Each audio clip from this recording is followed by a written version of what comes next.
अंधेरा इतना गहरा है कि मानो सब कुछ निकल जाए। ये है NH44 का एक सुनसान हिस्सा जहां से एक पुरानी टनल गुजरती है। टनल के मुहाने पर एक जर्जर साइन बोर्ड लगा है जिस पर लिखा है मोरिया टनल 1927। साइन बोर्ड के ठीक नीचे छोटे अक्षरों में चेतावनी लिखी है, रात के वक्त यहाँ रुकना मना है। हवा में एक अजीब सी सनसनाहट है और दूर कहीं से कुत्तों के भौंकने की आवाज आ रही है। कार में 3 दोस्त बैठे हैं, अर्जुन, रिया और नेहा। अर्जुन गाड़ी चला रहा है। सबके चेहरों पर थकान और उत्साह का मिला जुला भाव है। ये लोग अपने दोस्त मिहिर के जन्मदिन की पार्टी में जा रहे हैं। रेडियो पर एक पुराना हिंदी गाना बज रहा है, लेकिन सिग्नल कमजोर होने की वजह से आवाज बार बार कट रही है। तभी सड़क पर एक औरत दिखती है जो लिफ्ट मांग रही है। अर्जुन गाड़ी रोक देता है। बोलिए, क्या बात है? मुझे आगे तक छोड़ देंगे? हाँ हाँ, क्यों नहीं, आइए बैठिए। वो औरत चुपचाप गाड़ी में पीछे की सीट पर बैठ जाती है। अर्जुन गाड़ी स्टार्ट करता है और आगे बढ़ने लगता है। वैसे आप इस टनल के बीच में अकेले कैसे फंस गई? अर्जुन के सवाल का औरत कोई जवाब नहीं देती, बस चुपचाप बैठी रहती है। वैसे आपको जाना कहाँ है? औरत अभी भी कुछ नहीं कहती। वो बस एक कागज का टुकड़ा अर्जुन को थमा देती है जिस पर एक पता लिखा है, मुकुंदपुर। मुझे इसी एड्रेस पर जाना है। तभी अर्जुन के फोन की घंटी बजती है और स्क्रीन पर मिहिर का नाम देखता है। हाँ मिहिर, थोड़ा और लेट हो जाऊंगा। यहाँ टनल में एक औरत लिफ्ट मांग रही थी, मैंने उसे लिफ्ट दे दी है। बस उसे घर पर छोड़ कर आता हूँ। बेचारी इतनी रात को अकेली कैसे जाएगी? मिहिर कुछ कहना चाहता है, लेकिन नेटवर्क खराब होने की वजह से उसकी आवाज कटने लगती है। अरे, अचानक तुम्हारी आवाज कट क्यों रही है? मैं टनल से बाहर निकलकर फोन करता हूँ। अर्जुन गाड़ी चलाता हुआ थोड़ा और आगे बढ़ता है। तभी वो देखता है कि पीछे की सीट पर बैठी औरत अचानक गायब हो गई है। अरे, अभी तो वो यहीं बैठी थी, ये अचानक गायब कहाँ हो गई? हमें लगता है कि हम लोगों को कुछ ज्यादा ही नशा चढ़ गया है। हाँ, ऐसा कैसे हो सकता है यार? बिना गाड़ी रुके वो गाड़ी से कैसे उतर सकती है? यार, मैंने सुना है इस मोरिया टनल के बारे में। लोग कहते हैं कि यहाँ भूत रहता है, रात को कोई यहाँ से नहीं गुजरता। हाँ, देखो, इस टनल की एक कहानी मशहूर है कि एक औरत जो यहाँ लिफ्ट मांगती है और फिर गायब हो जाती है। अरे, ये सब बकवास है। भूत वूत कुछ नहीं होता। ये टनल पुराना है, इसलिए लोग अपनी कहानियां बनाते हैं। नेहा, ये बकवास नहीं है। मेरी नानी के गांव में भी ऐसी ही एक घटना हुई थी। एक बार एक लड़की को लिफ्ट दी थी और फिर उसका भूत कार में बैठ गया है ना? अर्जुन, तू भी ना कुछ भी बोलता है। सब हंस पड़ते हैं, लेकिन रिया चुप रहती है। टनल का अंधेरा इतना गहरा है कि मानो सब कुछ निकल लेगा। बाहर शायद बारिश हो रही है। टनल की दीवारें गीली हैं और पानी टपकने की आवाज गूंज रही है। गाड़ी धीरे धीरे आगे बढ़ रही है। ये जगह सच में अजीब सी है। तुम लोगों को कुछ अजीब सा नहीं लग रहा? अचानक कार की हेडलाइट्स में वही औरत फिर से दिखती है, सफेद साड़ी में, टनल के बीच में खड़ी। उसके बाल बिखरे हुए हैं और चेहरा अंधेरे में साफ नहीं दिखाई दे रहा। अर्जुन ब्रेक मारता है और गाड़ी रुक जाती है। ये तो वही लेडी है। गाड़ी मत रोको अर्जुन, वापस चलो। रिलैक्स रिया, शायद नशे में हमने ही उसे गाड़ी से उतार दिया हो। वो खुद नहीं गई होगी, मैं देखता हूँ। अर्जुन गाड़ी से उतरता है और उस औरत की तरफ बढ़ता है। नेहा और रिया गाड़ी में बैठे उसे देख रहे हैं। औरत अपना चेहरा नहीं दिखाती, बस एक हाथ से इशारा करती है, जैसे फिर से लिफ्ट मांग रही हो। अरे, ये फिर से लिफ्ट मांग रही है, अब क्या करूं? अर्जुन, मुझे कुछ ठीक नहीं लग रहा। लिफ्ट नहीं देते हैं, हम लोग चलते हैं। इसे बोल दो पैदल चली जाए, हमें नहीं फंसना इसके चक्कर में। अर्जुन उनकी बातों को नजरअंदाज करता है। वो उस औरत को गाड़ी के पास लाता है। औरत पीछे का दरवाजा खोलती है और अंदर बैठ जाती है। सबके चेहरों पर टेंशन साफ दिख रही है। औरत चुप है, बस अपना चेहरा नीचे किए बैठी है। गाड़ी फिर से चलने लगती है। अंधेरा और गहरा होता जा रहा है। रेडियो अब पूरी तरह बंद हो चुका है। रिया आंखें बंद करके कोई मंत्र पढ़ने लगती है। मैडम, आप कुछ देर पहले भी तो हमारी गाड़ी में बैठी थी ना, फिर गायब कहाँ हो गई? हमने तो आपको गाड़ी से नहीं उतारा था। औरत चुप रहती है। उसके हाथ में एक पुराना लॉकेट है जिसे वो सहला रही है। तभी अचानक गाड़ी का इंजन बंद हो जाता है। अब ये क्या मुसीबत है, इंजन क्यों बंद हो गया? अर्जुन बोनट खोलता है और इंजन को चेक करने लगता है। बाहर टनल में ठंडी हवा चल रही है। नेहा भी गाड़ी से उतर जाती है, जबकि रिया औरत के साथ गाड़ी में ही रहती है। रिया उस औरत को देख रही है जो अब भी चुप है। अचानक औरत अपना चेहरा ऊपर उठाती है। उसका चेहरा सफेद है, आंखें काली और होठों पर एक अजीब सी मुस्कुराहट है। रिया डर के मारे चीख पड़ती है। अर्जुन, नेहा, जल्दी आओ। क्या हुआ रिया? अर्जुन और नेहा दौड़कर गाड़ी के पास आते हैं। गाड़ी में झांकते ही देखते हैं कि वो औरत अब भूतनी बन चुकी है। उसने रिया को मार डाला है और उसका खून चूस रही है। अरे ये तो भूतनी थी, भागो! भूतनी का खौफनाक चेहरा देखकर अर्जुन और नेहा दोनों भागने लगते हैं, लेकिन भागते भागते वो देखते हैं कि भूतनी उनके सामने खड़ी है। वो दोनों पर हमला करती है और उन्हें भी मार डालती है। तभी अर्जुन के फोन पर मिहिर का कॉल आता है। स्क्रीन पर मिहिर का नाम चमक रहा है। मिहिर अपने घर में परेशान बैठा है। उसका दोस्त अर्जुन फोन नहीं उठा रहा। पता नहीं मेरे दोस्त को क्या हो गया, अब तो फोन भी नहीं उठा रहा। आखिरी बार जब बात हुई थी तब वो मोरिया टनल क्रॉस कर रहा था, उसके बाद से कोई खबर नहीं। मिहिर अपने दोस्त अर्जुन की चिंता में पुलिस स्टेशन पहुंचता है। सर, मेरा दोस्त मेरे घर आ रहा था। जब वो मोरिया टनल क्रॉस कर रहा था तब उससे बात हुई थी, उसके बाद से उसकी कोई खबर नहीं है। आखिरी बार तुमने अपने दोस्त से बात कितने बजे की थी? रात के 10 बजे के आसपास। मुझे डर लग रहा है कहीं उसके साथ कोई अनहोनी ना हो गई हो। हमें तुरंत निकलना होगा। मोरिया टनल से आए दिन दुर्घटनाओं की खबरें आती रहती हैं। पुलिस और मिहिर बिना वक्त गवाए भूतिया टनल की ओर निकल पड़ते हैं।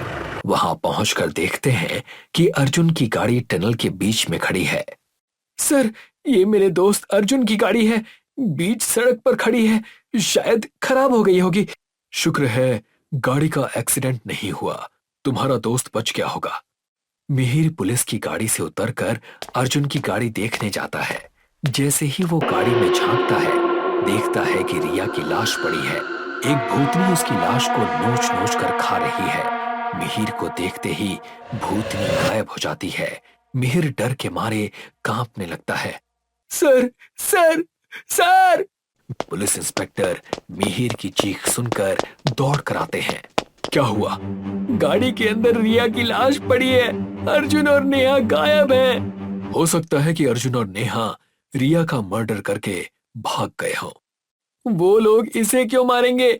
मैंने अभी अपनी आंखों से देखा, एक भूतनी थी जिसकी डरावनी आंखें थी, खौफनाक चेहरा था। वो रिया की लाश को नोच नोच कर खा रही थी। पुलिस इंस्पेक्टर भी गाड़ी में झांक कर देखता है और डर जाता है। रिया की लाश ऐसी है जैसे किसी ने उसे नोच नोच कर खाया हो। मिहिर अर्जुन को फोन करता है। अर्जुन के फोन की घंटी कुछ दूरी पर बज रही है। मिहिर और इंस्पेक्टर उस दिशा में बढ़ते हैं और वहां अर्जुन और नेहा की लाशें पड़ी मिलती हैं। ये मेरा दोस्त अर्जुन और नेहा है। अर्जुन और नेहा की लाशें देखकर मिहिर और पुलिस इंस्पेक्टर डर जाते हैं। इंस्पेक्टर लाशों की तलाशी लेता है तो उसे एक कागज का टुकड़ा मिलता है जिस पर एक पता लिखा है, गली नंबर 19, साकेत नगर। ये किसका पता है? सर, आखिरी बार जब अर्जुन से बात हुई थी तो उसने बताया था कि एक औरत ने लिफ्ट मांगी थी, शायद ये उसी का पता हो सकता है उसी औरत ने इन सबको मारा हो। ये मर्डर का केस भी हो सकता है। इस पते पर जाकर सब पता चल जाएगा। पुलिस और मिहिर उस कागज पर लिखे साकेत नगर के पते की ओर निकलते हैं। दोनों के मन में सवाल है, क्या ये मर्डर है या किसी भूत ने इन तीनों को अपना शिकार। पुलिस और मिहिर उस कागज पर लिखे साकेत नगर के पते की ओर चल पड़ते हैं। दोनों के मन में सवाल उमड़ रहे हैं, क्या ये मर्डर है या किसी भूत ने इन तीनों को अपना शिकार बनाया है। दोनों पता ढूंढते ढूंढते एक घर के सामने पहुंचते हैं। एकदम पुराना घर, ऐसा लग रहा है जैसे दशकों से इस घर की सफाई ना हुई हो। साहब, मैं अंदर नहीं जाऊंगा, पक्का इसी घर में वो भूत रहता होगा। मुझे इस मर्डर का सच जानना है, अंदर जाना ही पड़ेगा। इससे पहले भी मोरिया टनल पर कई लोगों की मौत हो चुकी है। अब अगर सच पता कर भी लिया तो क्या मेरा दोस्त जिंदा हो जाएगा? लेकिन ये भी तो सोचो, अगर हम आज सच नहीं जानेंगे तो तुम्हारे जैसे और कितने ही मिहिर अपने दोस्त, अपने माँ बाप खो देंगे। हमें सच जानना होगा मिहिर, चलो अंदर चलते हैं। पुलिस इंस्पेक्टर के इस तरह समझाने के बाद मिहिर घर के अंदर कदम रखता है।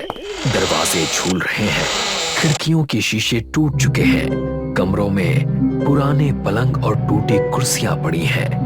पुलिस इंस्पेक्टर और मिहिर ये सब देख ही रहे होते हैं कि तभी उनके कानों में एक धीमी सी आवाज गूंजती है, जैसे कोई धीरे धीरे चल रहा हो। ये कैसी आवाज है? साहब, मुझे लगता है वो औरत यहाँ भी आ गई है। उस अंधेरे की तरफ से आवाजें आ रही हैं।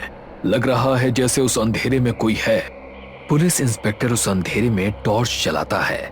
टॉर्च की टिमटिमाती रोशनी में एक औरत दिखाई देती है जो कुछ काम कर रही है। अंधेरे की वजह से उसका चेहरा साफ साफ दिखाई नहीं दे रहा। कोई औरत है, मुझे तो लगता है ये वही भूत है। वो औरत पुलिस इंस्पेक्टर और मिहिर की ओर बढ़ने लगती है। औरत हमारी तरफ ही आ रही है, कुछ कीजिए। जय हनुमान ज्ञान गुण सागर, जय कपीसती हूँ लोक उजागर। जय हनुमान ज्ञान गुण सागर, जय कपीसती हूँ लोक उजागर। साहब, आप हनुमान चालीसा पढ़ रहे हैं, फिर भी वो औरत हमारी ओर ही आ रही है, भागिए। अगर हनुमान चालीसा से भी वो दूर नहीं जा रही तो वो भूत नहीं बल्कि इंसान है। मिहिर और पुलिस इंस्पेक्टर दोनों रुक जाते हैं। औरत पास आती है। पास आने पर मिहिर देखता है कि उस औरत का रूप भयानक है। चेहरा मौत सा सफेद है, आंखें खूनी लाल हैं, उसके आसपास की हवाएं सर्द हैं। ये देखकर मिहिर डर जाता है। पुलिस इंस्पेक्टर पीछे हट जाता है। साहब, इस भूतनी से बचाइए। भागो मिहिर, भागो। मिहिर चाहकर भी भाग नहीं पा रहा। मिहिर को देखकर वो भूतनी बहुत जोर से डरावनी आवाज में हंसने लगती है, जिससे पूरा घर गूंज उठता है। भूतनी मिहिर पर हमला कर देती है। भूतनी उसका मांस नोच नोच कर खाने लगती है। पुलिस इंस्पेक्टर वहां से जान बचाकर भाग जाता है। पुलिस इंस्पेक्टर उस भूतिया घर से जान बचाकर भागता है। बाहर जाकर उसी गांव के लोग को पूरी बात बताता है। साहब, उस घर में कोई नहीं रहता, वो घर भूतिया है। वर्षों पहले उस घर में एक औरत सावित्री रहती थी। फिर एक दिन उसने उसी घर में आत्महत्या कर ली। उसके बाद भी हम लोग कभी कभी रात को उसे अपनी छतों पर टहलते हुए देखते थे। लेकिन उसने आत्महत्या क्यों की थी? वो एक इंजीनियर थी। मौर्या टनल उसी ने बनाया था। फिर टनल शुरू होने के कुछ ही दिनों बाद अचानक गिर गया। टनल के गिरने से कई लोग मर गए। इसमें उसकी कोई गलती नहीं थी, बल्कि उसके अफसर लक्ष्मण ने कॉन्ट्रैक्टर से पैसे लिए थे और कॉन्ट्रैक्टर ने टनल बनाने में घटिया सामान का इस्तेमाल किया। और जब सरकार ने जांच बिठाई तो उसका नाम जानबूझकर फंसा दिया, जिससे परेशान होकर उसने आत्महत्या कर ली। लेकिन अगर वो यहाँ रहती है तो टनल में लोग कैसे मरते हैं? आत्महत्या करने के बाद अक्सर ये मौर्या टनल में खड़ी मिलती है। लोगों से लिफ्ट मांगती है। जो लिफ्ट नहीं देता उसे वहीं मार देती है, और जो लिफ्ट देता है उसे घर लाती है और यहाँ मार देती है। हमें जल्द ही कुछ करना पड़ेगा। पुलिस इंस्पेक्टर वहां से तुरंत निकलता है। पुलिस इंस्पेक्टर तांत्रिक के पास पहुंचता है। वो डर के मारे कांप रहा है। तांत्रिक कोई अनुष्ठान कर रहा है। बोलो, यहाँ क्यों आए हो? बाबा, टनल में पिछले कुछ सालों से बहुत सारे लोग मर रहे हैं। पुलिस हो, जांच करो, कुछ ना कुछ तो निकलेगा ही। उसी जांच करने के दौरान मैं मरते मरते बचा हूँ, इसलिए आपके पास आया हूँ बाबा। लोगों को मारने के पीछे किसी इंसान का हाथ नहीं है, बल्कि भूतनी सावित्री का हाथ है। तुम मुझसे क्या मदद चाहते हो? इस भूतनी से बचाव का उपाय बताइए, ताकि टनल में और लोग ना मरे। इसका उपाय तुम ही कर सकते हो। मैं कैसे कर सकता हूँ बाबा? मैं तो चोर या क्रिमिनल को पकड़ सकता हूँ, भूत को तो आप ही पकड़ सकते हैं ना। तुम उसे न्याय दिलवा दो, वो खुद ही टनल से चली जाएगी। चलो मैं तुम्हें बताता हूँ कि उसे न्याय कैसे मिलेगा। पुलिस इंस्पेक्टर और तांत्रिक दोनों टनल के लिए निकलते हैं। जैसे ही गाड़ी टनल में प्रवेश करती है, पुलिस इंस्पेक्टर के पैर डर के मारे कांपने लगते हैं। टनल में एक अजीब सी आवाज गूंज रही है। वहां की हवाएं ठंडी हैं। टनल में गहरा अंधेरा छाया हुआ है। जैसे ही गाड़ी टनल के बीच में पहुंचती है, भूतनी सावित्री लिफ्ट मांगने के लिए खड़ी हो जाती है। बाबा, ये वही भूतनी है। गाड़ी रोको उसके पास। क्या बाबा, वो मार देगी। एक बार उसके पास पहुंच गए तो वो रुकती नहीं, मार देती है। मेरे सामने मिहिर को मार दिया था। मैं हूं ना, गाड़ी रोको। पुलिस इंस्पेक्टर उस भूतनी के पास जाकर गाड़ी रोकता है। भूतनी गाड़ी में बैठने लगती है। बैठने से पहले बताओ कहां जाना है तुम्हें? भूतनी एक कागज का टुकड़ा तांत्रिक को देती है। इस पर तो साकेत नगर लिखा हुआ है। वहां कौन है तुम्हारा? भूतनी सावित्री तांत्रिक के सवालों का जवाब दिए बिना गाड़ी में बैठने लगती है। मैं कह रहा हूं, पहले मेरे सवाल का जवाब दो, फिर गाड़ी में बैठना। मुझे घर जाना है। लेकिन यहाँ क्यों आई थी? बिना किसी काम के यहाँ रोज क्यों आती हो? मैं लक्ष्मण को ढूंढने आती हूँ। लक्ष्मण से मिलकर क्या करोगी? मैं उसे अपने हाथों से मारकर अपना बदला पूरा करूंगी। मैं तुम्हें लक्ष्मण को ला कर दूंगा। उसके बाद तो तुम यहाँ नहीं आओगी ना? नहीं आऊंगी। फिर तुम यहीं रुको, मैं लक्ष्मण को ढूंढ कर लाता हूँ। पहले मुझे मेरे घर छोड़ दो। भूतनी गाड़ी में बैठने लगती है। तांत्रिक अपने झोले से भभूत निकालता है और एक मंत्र पढ़कर उस भूतनी के शरीर पर छिड़क देता है, जिससे वो नीचे गिर जाती है। इंस्पेक्टर साहब, जल्दी गाड़ी स्टार्ट कीजिए और यहाँ से निकलिए। तांत्रिक और पुलिस इंस्पेक्टर दोनों वहां से निकल जाते हैं। पुलिस इंस्पेक्टर और तांत्रिक दोनों जा रहे हैं और दोनों आपस में बातचीत कर रहे हैं कि लक्ष्मण कहाँ मिलेगा। टनल को अगर हमें इस भूतनी से मुक्त करना है तो हमें सबसे पहले लक्ष्मण के बारे में पता लगाना होगा कि वो कहाँ मिलेगा। मैं आज ही टनल वाले केस की फाइल निकालता हूँ, उससे लक्ष्मण की सारी डिटेल्स निकल जाएंगी। पुलिस इंस्पेक्टर और तांत्रिक दोनों पुलिस स्टेशन पहुंचते हैं और वहां पहुंचकर टनल केस वाली फाइल ढूंढना शुरू करते हैं। कुछ देर ढूंढने के बाद उन्हें टनल केस वाली फाइल मिल जाती है। ये रही टनल केस वाली फाइल। पुलिस इंस्पेक्टर और तांत्रिक दोनों टनल केस वाली फाइल पढ़ना शुरू करते हैं। ये रहा लक्ष्मण का एड्रेस। मोरिया टनल जब बना था उस समय वो चीफ इंजीनियर था। हमें उसके घर के लिए निकलना होगा।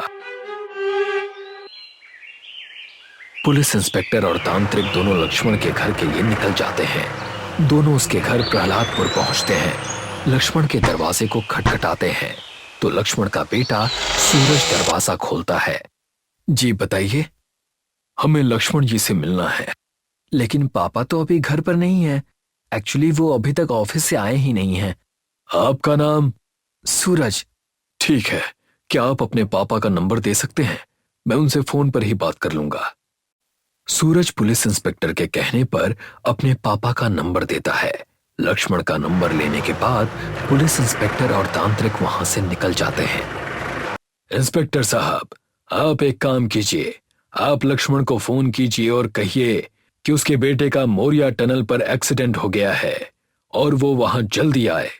लेकिन ये तो गैर कानूनी है ना? हमें उस भूतनी को न्याय दिलाने के लिए गैर कानूनी काम ही करना पड़ेगा, वरना लक्ष्मण कभी भी टनल के पास नहीं जाएगा। उसे पता होगा कि वो भूतनी उस टनल के पास उसका इंतजार करती है।